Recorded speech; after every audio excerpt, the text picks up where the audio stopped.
আমাকে এক ভাই প্রশ্ন করেছেন, হুজুর, আমরা যে আমাদের গুরুত্বপূর্ণ কাজের মধ্যে বিসমিল্লাহির রহমানির রহিম না লিখে একটি কোড নাম্বার লিখি 786, এটি কি জায়েজ?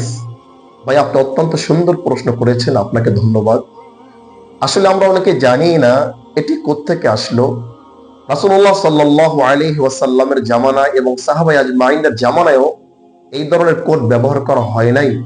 তারা যখন কোনো গুরুত্বপূর্ণ কোনো কিছু লিখেছেন, তখন তারা বিসমিল্লাহির রহমানির রহিম পূর্ণ লিখেছেন।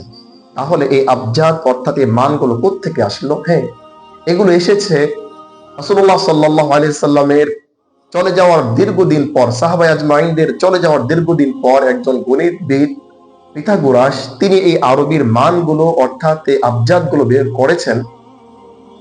আর আমরা যদি একটু গবেষণা করি আমরা দেখতে পাই বিসমিল্লাহির রহমানির রহিম এর আবজাদ অর্থাৎ এর মান কিন্তু 786 হয় না। তাহলে কত হয়?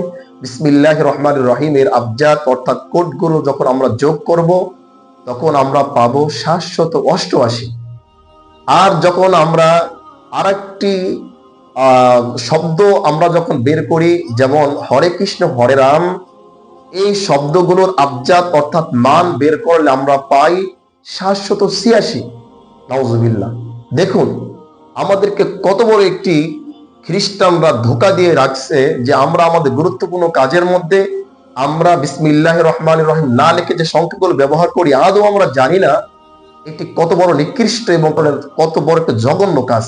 আসুন, আমরা আমাদের গুরুত্বপূর্ণ কাজগুলোর মধ্যে কখনো এই আবজাদগুলো ব্যবহার করব না, 786 ব্যবহার করব না। আমরা যখন আমাদের গুরুত্বপূর্ণ কাজগুলো আমরা করব তখন আমরা বিসমিল্লাহির রহমানির রহিম পূর্ণ হরফে পূর্ণ অক্ষরে আমরা লিখব, আরবি হোক অথবা বাংলা হোক। আমিন। আমরা সকলে ইনশাআল্লাহ এই বিষয়গুলো আমরা মনে রাখবো।